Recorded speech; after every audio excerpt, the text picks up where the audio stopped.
आज हम आप लोग को जहानाबाद जिले के हुलासगंज प्रखंड के जारू बनबरिया गांव के बाबा योगेश्वर नाथ मंदिर है और इस मंदिर को आपको हम दर्शन करवाते हैं। गनौरी पासवान जी उनकी धर्म पत्नी बगल में बैठी हुई है।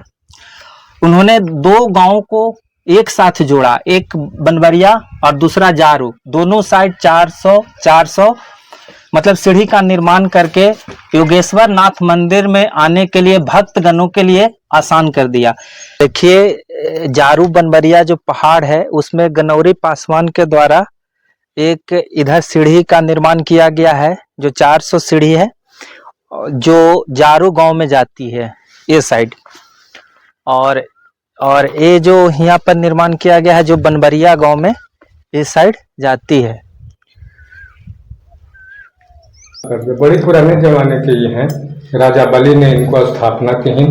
बानासुर ने इनका बेटा हुआ, वो बहुत सेवा की। हिरण्यकश्यपु जो था, हिरण्यकश्यपु का पुत्र प्रहलाद जी, प्रहलाद का पुत्र विरोचन जी, और विरोचन का पुत्र बलि, और बलि का पुत्र बानासुर। तो ये बानासुर, ये राजा बलि का स्थापना ये है बूढ़ा महादेव जो जोगेश्वर नाथ है जी। और यहाँ पर ऐसा मतलब विभाजित भी किया गया है कि बानासुर को अलग और जरासंध को अलग। यहाँ पर वो जगह है जो गनौरी बैठा हुआ है ना जी, उसी जगह इतना दोनों मौसेरा भाई है, दोनों मौसेरा भाई है।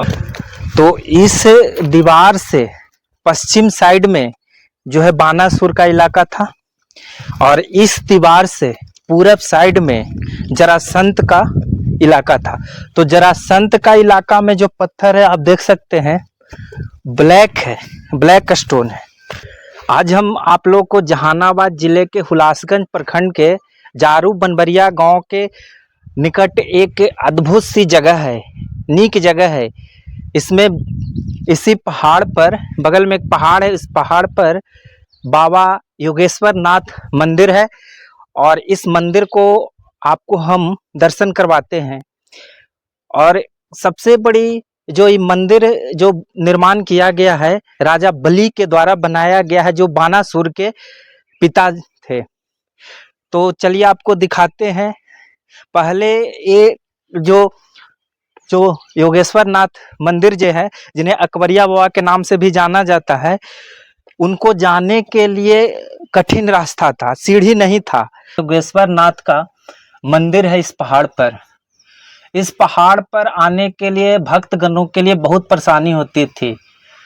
तो इस परेशानी के निदान के लिए जो हमारे बगल में बैठे हुए हैं, इनका नाम है गनौरी पासवान जी, जो ग्राम बीजोपुर पड़ता है, थाना महाकार, पंचायत कुड़बा, गया जिला के रहने वाले हैं।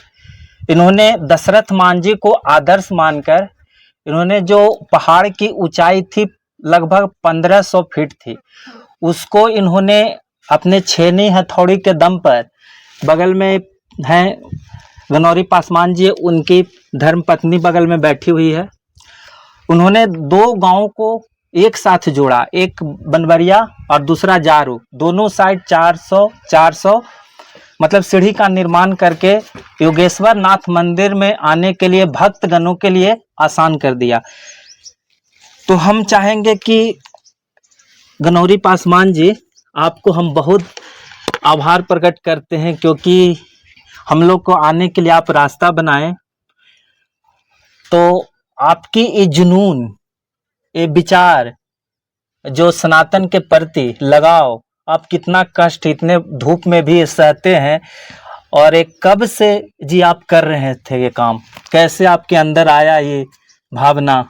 ये तो यहाँ पड़ी कोई माँ बहन आई जी, मगर यहाँ रास्ता नहीं था जी, मगर वो साड़ी पहन के आए और उनको पुतोह जो थे जी, उनका साड़ी दिए और कहीं कि आज भोलेनाथ के नजदीक आए हैं जी, आज है साड़ी दिए पुतोह और आज है फट गया जी। मगर कौन ऐसा धर्म का बेटा हो वो बनाते कि दूसर के न फटे। जी, जी। वही मेरे आत्मा में। चुभ गया। हाँ। और पहले आप ट्रक ड्राइवर हुआ करते थे। हाँ। बहुत पूर्व में चलाया करते थे। हाँ।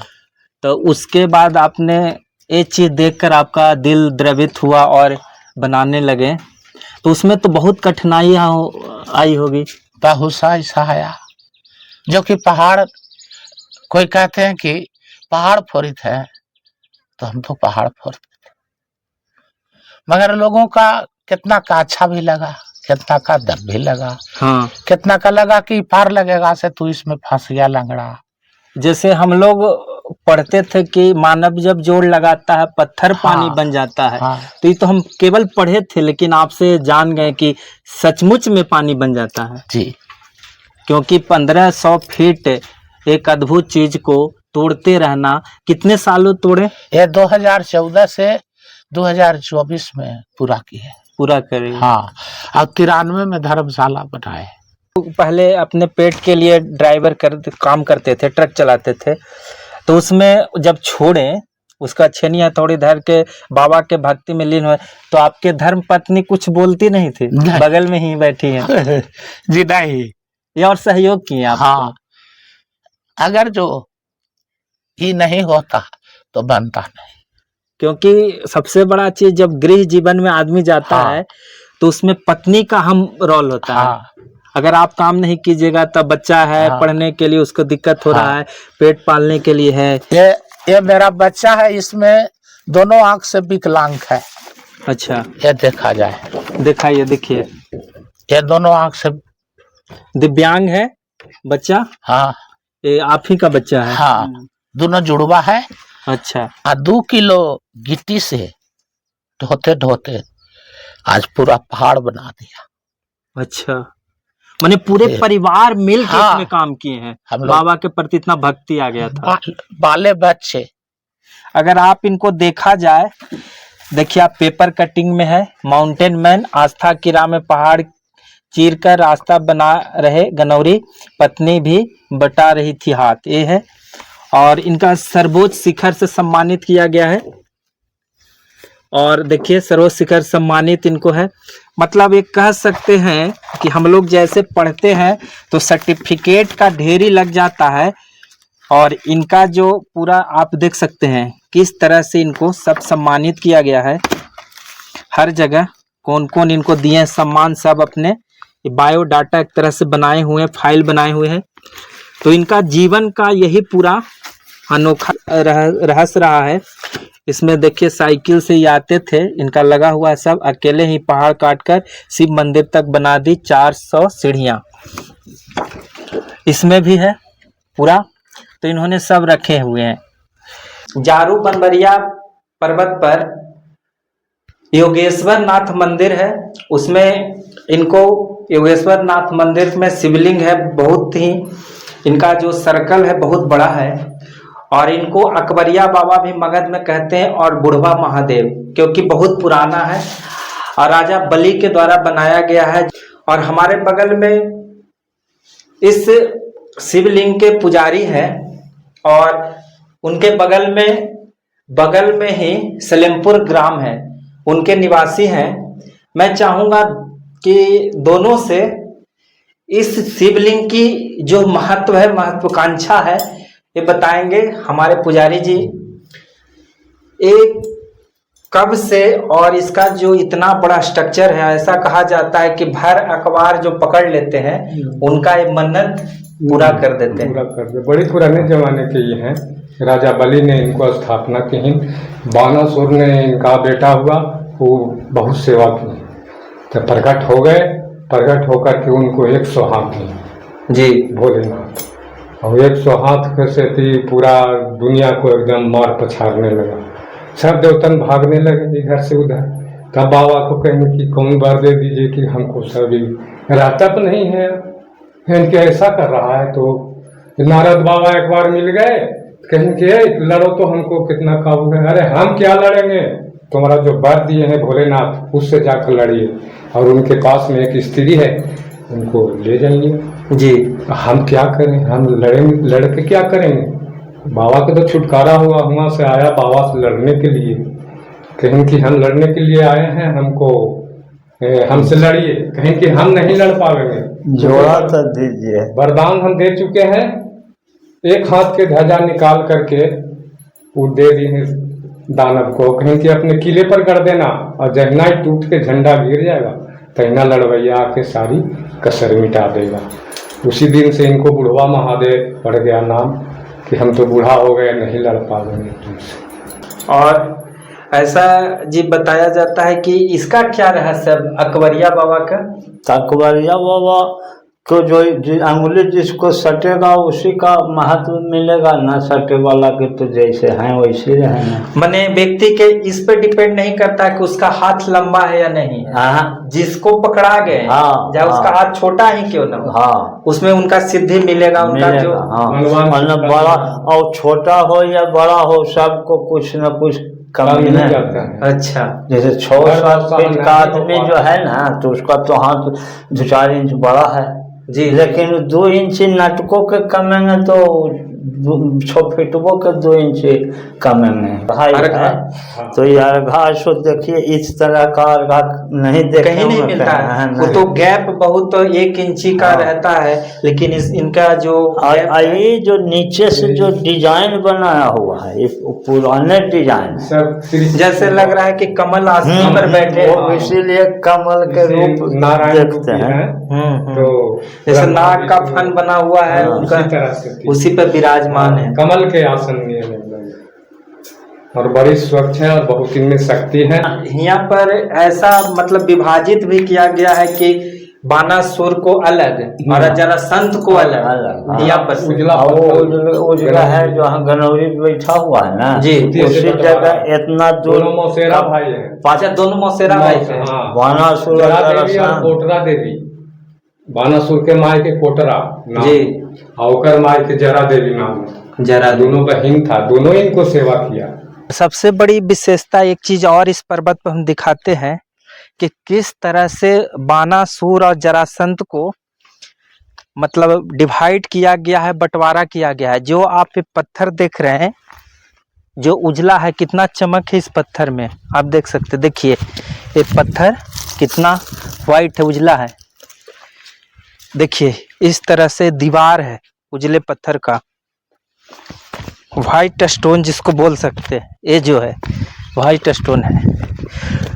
तो इस दीवार से पश्चिम साइड में जो है बानासुर का इलाका था, और इस दीवार से पूरब साइड में जरासंध का इलाका था। तो जरासंध का इलाका में जो पत्थर है आप देख सकते हैं ब्लैक है, ब्लैक स्टोन है, आप देखिए इसको ब्लैक टाइप है, और जो बानासुर का इलाका था उसमें व्हाइट स्टोन है। तो इस तरह से यहाँ पर डिवाइड किया गया है, और ऐसे स्थानीय लोगों का ये मानना है, और सुरसागर में भी इसकी चर्चा है कि मगध में इस तरह से डिवाइड किया गया था। मगध के भाषा में अकबरिया बाबा भी कहते हैं, बूढ़ादेव महादेव उनके ही एक भक्त हैं और उनके पुजारी भी कह सकते हैं, जूना अखाड़ा से ताल्लुक़ रखते हैं। निरंजन गिरी नाम है इनका, और इनका जो वर्तमान में अभी जो निवास करते हैं इसी सुंदरबन में, और इनका पैतृक जो घर हुआ वो जारू गांव में हुआ। तो मैं चाहूँगा कि जो बाबा योगेश्वर नाथ है उनके बारे में हम इतिहास जानना चाहूँगा इनसे। जी बताइए। बाबा योगेश्वर नाथ जो हैं वो राजा बलि का स्थापना है। राजा बलि बानासुर के बाबूजी थे वो।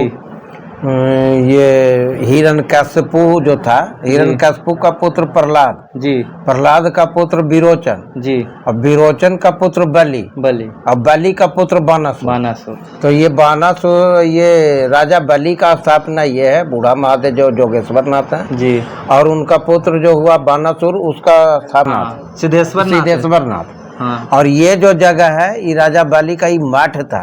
अच्छा, पहले हाँ, यहाँ पर बानासुर और ये कृष्ण के साथ युद्ध हुआ था। उसी में ये जो तालाब है, आगे ये तालाब है एक ठो बड़ा, इसको सोन सरोवर कहते हैं। अच्छा, ये कृष्ण के बाण से बना है। अच्छा, उनके द्वारा सरोवर का निर्माण हाँ, किया गया। सरोवर का निर्माण हुआ है। वो बानासुर अपना बाण से मार दिया था कृष्ण के सेना को, जिसमें उसका सेना को सबको अपंग हो गया था। जी तो कृष्ण बाण मार के तालाब बनाए और अपना सेना को कहे कि इसमें स्नान करो, सब ठीक हो जाएगा।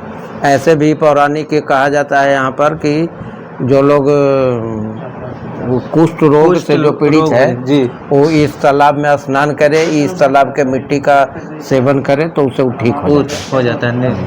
और ऐसा बताया जाता है कि जो गयासुर राक्षस है, गयासुर जो है, गयासुर का विष्णु पाद जो है वो गयासुर के सीना पर रखा हुआ है जी और उसका पैर है यहाँ पर। अच्छा। ये इसी क्षेत्र में, ये फल्गु नदी के यहीं पर है, बगल में है फल्गु नदी। जी जी यहाँ से आधा किलोमीटर भी नहीं है जी। और इसको हम लोग राम गया बोलते हैं। अच्छा, राम गया। हाँ, श्री राम जब वनवास में चले गए थे और दशरथ जी का मृत्यु हुआ था तो पिंड दान करने यहीं आए। सीता कुंड पर वो तो आई थी, लेकिन भ्रमण के दौरान नहीं, पहला पिंड ही राम गया के नाम से दिया जाता है। अच्छा अच्छा। ये यहाँ का प्रतीक मान करके लोग गया में दे देते हैं, क्योंकि क्षेत्र विकसित नहीं है, जंगल पहाड़ है और कोई रोड व्यवस्था नहीं है बढ़िया, इसलिए बाहर का जो पिंड दानी आते हैं उसको यहाँ नहीं लाया जाता है। इसके नाम से वहाँ समर्पण। हाँ, वहीं पर प्रतीक मान करके और दे देता है, नहीं तो उसका पैर यहीं पर है।